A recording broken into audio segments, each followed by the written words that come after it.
So this is what we're making. Oval shaped wire, hammered finish with a little pattern.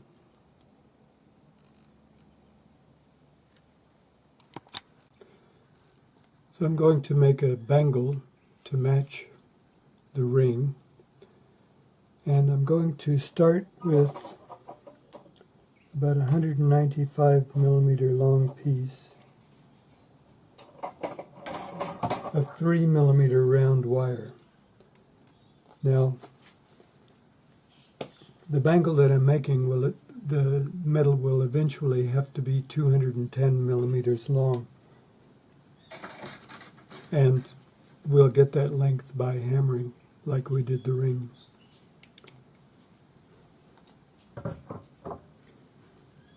This needs to be annealed.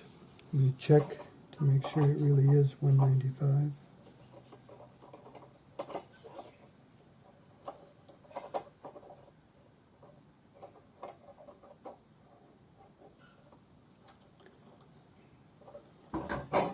It's about 200, but that's okay because I can always cut it to length after I hammer it.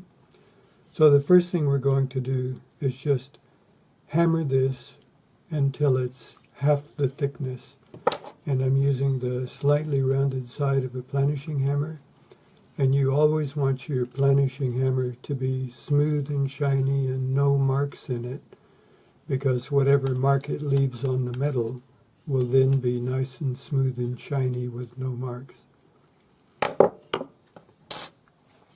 So I'm just going to use my lap block again, and we want as smooth a piece of metal to hammer on as possible, because that way this side that is opposite where we're hammering will also be smooth. If your bench block is rough, the metal on that side will be rough. Now this metal is half hard, so I won't need to anneal it, and we'll just start hammering.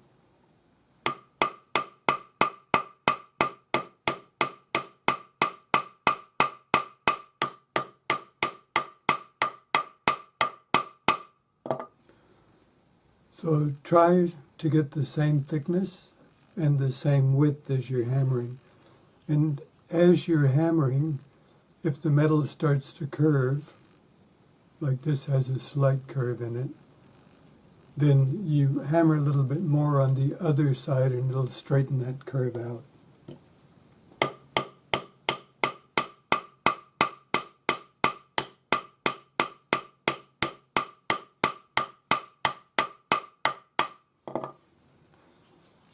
Now, one of the reasons I'm hammering this is to show you how to do it without a rolling mill. With a rolling mill, you could just roll it through, but you wouldn't have this nice little pattern on the edge if you did.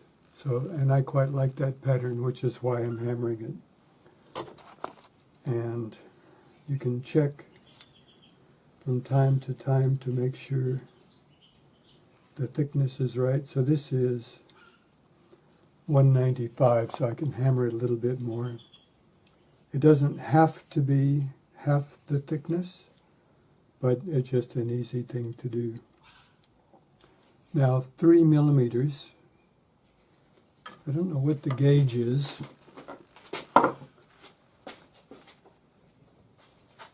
because I'm always having people ask me, what gauge is that? Well, in Tim McCrate's book, The Complete Metalsmith, in the very back, he has a chart.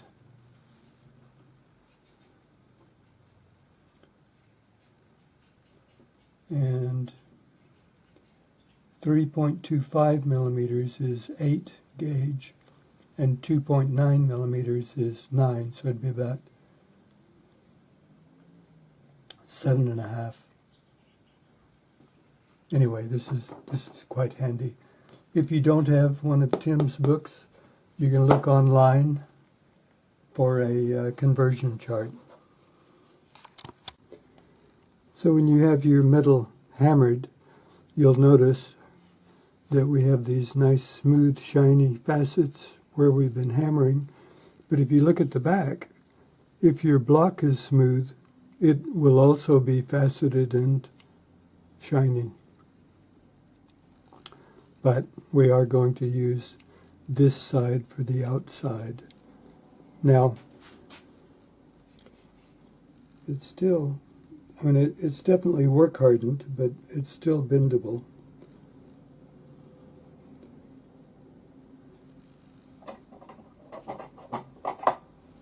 So we need 210 millimeters, and you can see it's grown that much since we started hammering it. So I just use my texture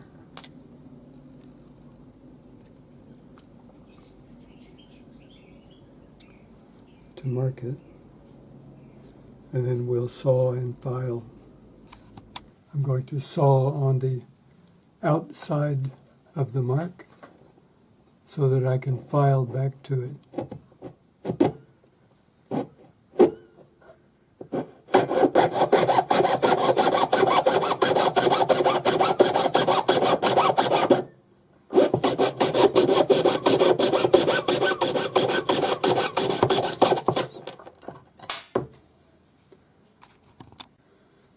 Now I'm going to file using my Swiss No. 2 cut flat hand file.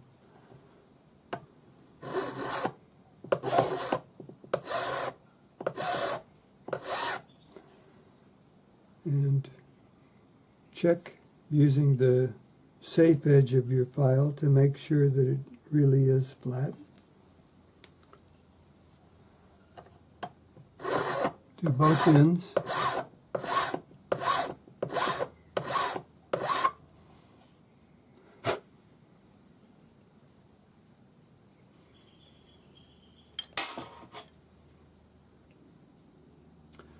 Lovely.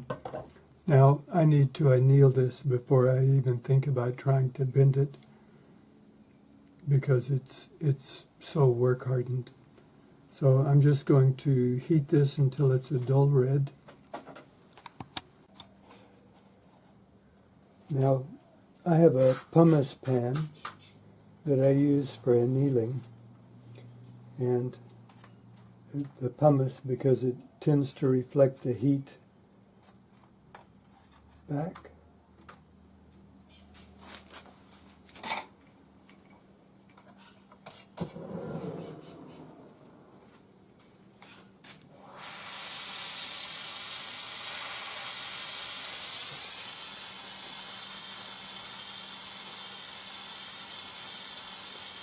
So I'll just start at this end, bring it up to a dull red.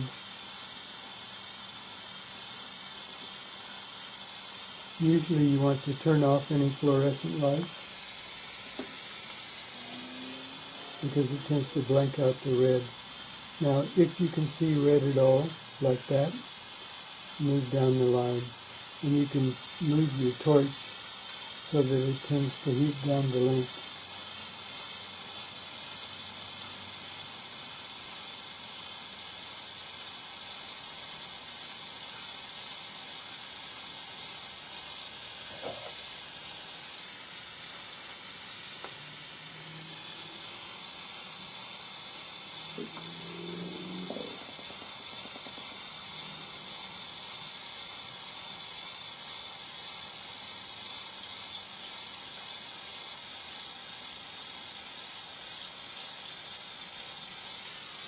Finished.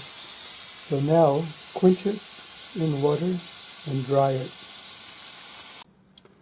So now our piece is nice and malleable. That just means soft and easy to work. And if you can bend it and it stays bent, it's annealed. Now, I almost always hallmark my piece now.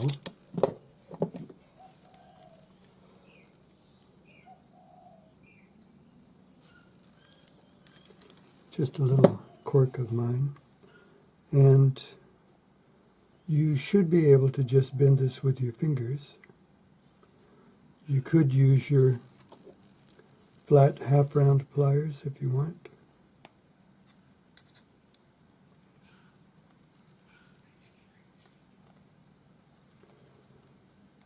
So we're just going to manipulate this until the two ends hold themselves together and they're nice and perfect as we can get them, and then we'll solder.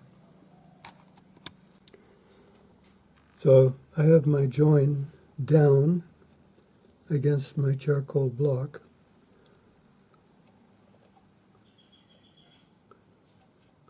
And I put a little bit of tension down so that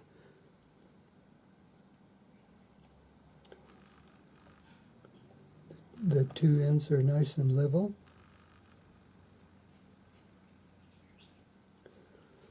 And then we flux. Mix up your flux. Make sure it's a creamy white. And then I'm going to use a 2 millimeter long piece of hard solder. Cut an extra piece just because I might need it.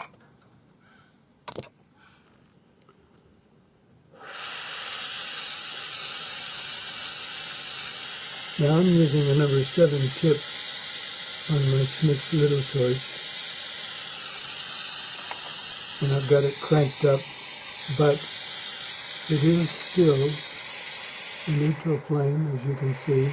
You just bring it back with the oxygen until the orange goes out, and that's neutral. So we just warm this up. The flux will go dry and be kind of a pasty white. And I'm just brushing the flame back and forth on the join. The flux will go clear, like that, and then the solder will flow. And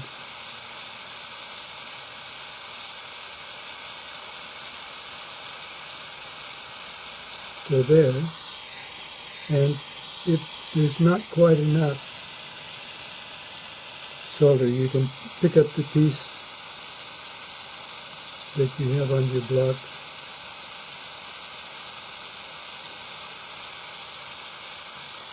And that's lovely. And I go to the sides to make sure that the solder has gone all the way through, and then on the other side. Great. So quench it in water and pickle.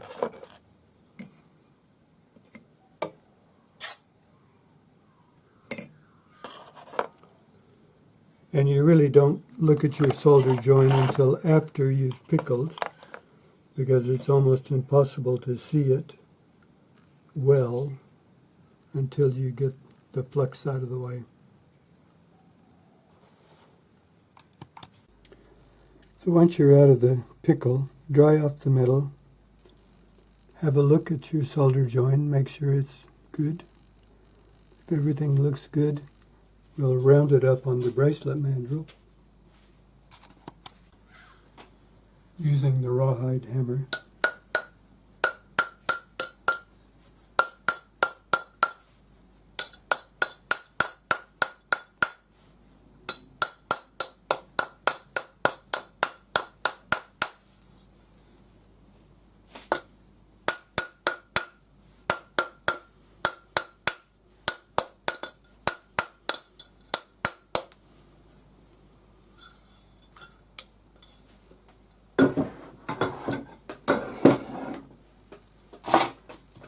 And then we'll tidy up our join using 400 grade wet or dry sandpaper on a sanding stick.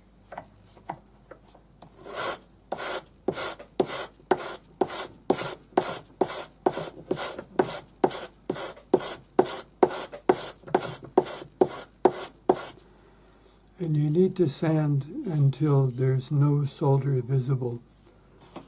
So when you do it correctly, there will be the tiniest solder line that you can see. And the reason you want to get all of the solder off is that solder is a different alloy, and it will oxidize at a different rate to the rest of your bracelet. So if you don't get all of the solder off, you'll have a dark spot when it starts to oxidize. So once you have the outside done correctly, I use the split mandrel on my pan piece.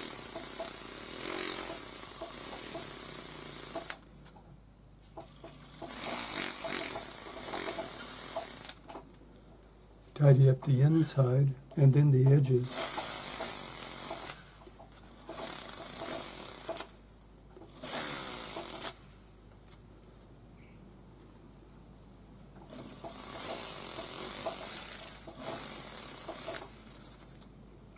Lovely. So now what I'm going to do is put the stamp mark in to match the ring. You wouldn't have to if you were just making a bangle, but because I'm matching the ring to, I'm matching the bracelet to the ring. So just go back on your bracelet mandrel, put your marks in.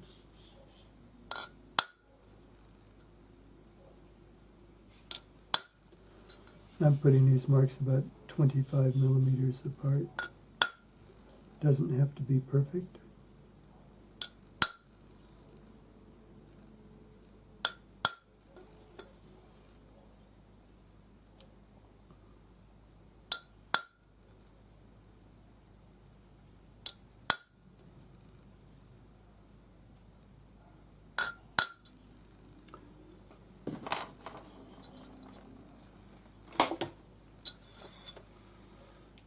So you can see the marks. You can put any pattern in you want, or none at all. It doesn't really matter.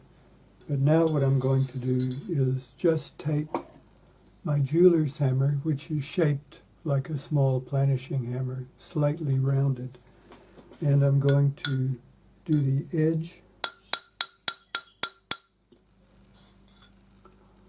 You can see where I'm putting a little hammered finish on. I'll do both edges.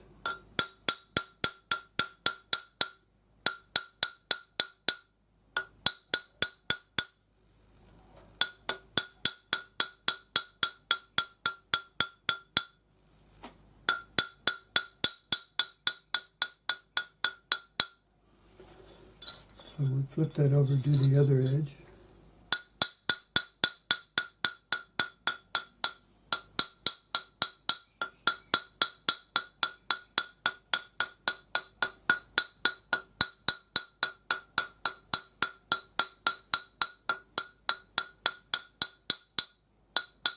And in the middle.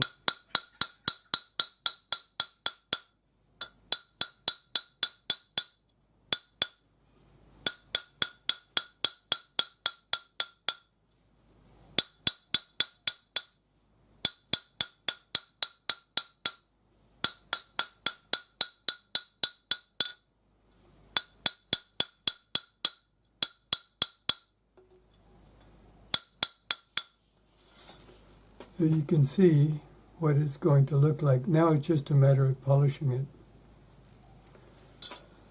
it. And if you polish it on a wheel, you'll take some of these facets off. And if you polish it in the tumbler, the facets will stay nice and crisp. It's up to you. But now's the time to polish it. So there we are at the tumbler. Nice and shiny.